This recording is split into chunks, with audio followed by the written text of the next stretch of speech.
This is Q6 Local News at 6, right now. Right now, a story tonight out of Spokane Valley that has a lot of people scratching their heads. What you're looking at is a power pole left behind after a road project in the middle of the road. Neighbors say despite weeks of questions, they were not getting any answers. Okay, good evening to you. I'm Dan Clark. Glad you're here. I'm Stephanie Vigil. It's definitely a bizarre sight, but we knew there had to be an answer, and KHQ's Peter Maxwell set out to find it. Peter, tonight you were able to get some results. Dan and Steph, I was able to get some results, but we got this tip into our Facebook page, and you can tell right here, this pole is smack dab, by golly, right in the middle of the roadway. Now, I spoke to neighbors around here, and this one really has them scratching their heads. It's not the first time that this intersection of 8th Avenue and Carnahan has been in the news. Imploded this one. This intersection has had a problem with cars crashing into homes multiple times. The intersection is awkward for drivers because, as you can see, nothing lines up. Instead, it veers 13 feet. But back in July, the city of Spokane Valley purchased a home at the dangerous intersection with plans to install a roundabout. But right now, there's another problem. And this isn't an illusion, and it's not photoshopped. It's very real. A power pole in the middle of the road. The road's been widened, but this pole didn't move with it. It's blocking traffic, and yes, they even paved around it. We knocked on doors, but neighbors in the area did not want to speak on camera. One did tell me that it's been like this since the beginning of November. So we called Avista to get the backstory, and once again, nothing lined up. Avista said they've relocated their wires to a new pole, so the pole's no longer their problem. I did finally get an answer to my questions from the city of Spokane Valley. A spokeswoman said, quote, "The city of Spokane Valley was aligning the intersection, which meant moving the utility pole. All of the utilities have been moved off the pole except for CenturyLink. CenturyLink is removing the pole tomorrow or Thursday, and then it will be patched. It should be all completed by the end of this week."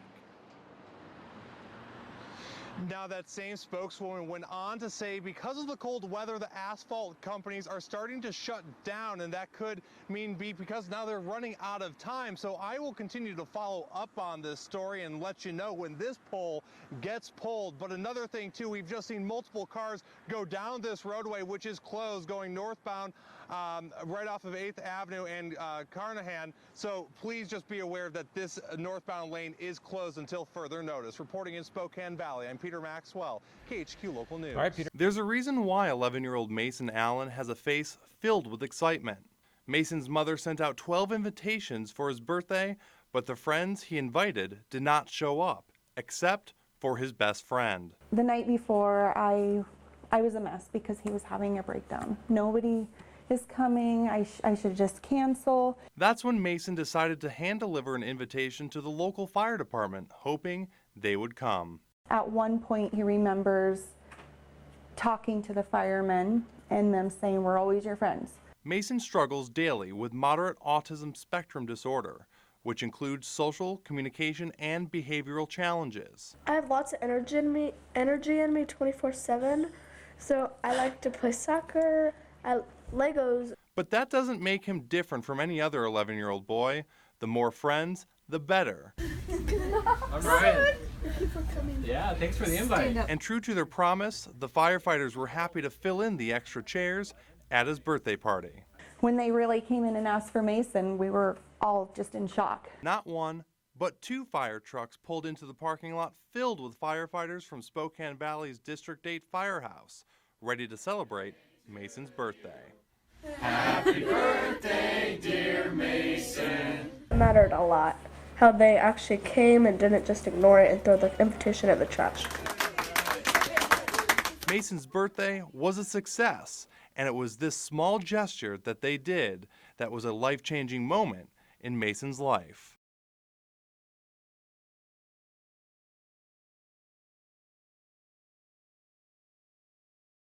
What do you think, Mason? 11-year-old Mason Allen, a 5th grader who falls on the autism spectrum from Spokane Valley, caught the attention of firefighters across America, from Kennebunkport, Maine, all the way to Anchorage, Alaska. But Mason never had the chance to meet his pen pal hero. His name is Garrett. 38-year-old Garrett Pice, a firefighter from Noel, Missouri, reached out to Mason in March 2017 after seeing our story about Mason. Since then, the two had been in contact, talking almost every week. We would talk to each other on Facebook Messenger back and forth. And over the summer, Garrett was fighting wildfires in Washington state and wanted to meet Mason in person. He kept talking about how he wanted to bring me the coin and hand deliver it to me. Not just any coin, a challenge coin, the kind that they give out to those who serve on the front lines, whether at war or in a disaster. Garrett's way of showing Mason that he was one of the team. But before the two had the chance to connect in person, Pice and his team were relocated to California to fight the Nuns Fire in Napa County. We turn now to the massive fire disaster in the West. The Napa fires burned more than 240,000 acres, destroying thousands of buildings, killing at least 44 people, and causing just under $9.5 billion in damage. Pice knew it, sending a text message to Mason saying, "I am headed to the fire line, Kay. Pray for us. This one is bad." It would be the last time Mason would hear from his hero. The latest death came today. A contract firefighter killed when a water tender truck rolled off a road. He was fighting a fire, I don't know which one it was, and then he was driving the water truck down to the fire, and unfortunately it rolled. When Mason heard the tragic news, his heart was broken. When I first heard it, that night I was just laying in my bed, and I was trying so hard not to cry. The next months would be a blur for this little boy, and despite his pledge, the tears did come, and often. But fast forward to early December. Mason received an unexpected package in the mail. Whoa! Do you know what that is? While Garrett's widow, Bobby Pice, was cleaning out Garrett's belongings, she found the challenge coin that he always talked about giving Mason. He wanted you to have that. So for Christmas, she fulfilled Garrett's wish. I was thinking, holy cow, I can't believe this. And then I kept telling to myself, don't cry, don't cry, don't cry, because I swear I was going to cry. Along with the coin, the care package also contained a remembrance flag and a way for Mason to keep the memory of Garrett close to his heart. His name is Garrett, and he's on my shirt right here. Reporting in Spokane Valley, I'm Peter Maxwell, KHQ Local News.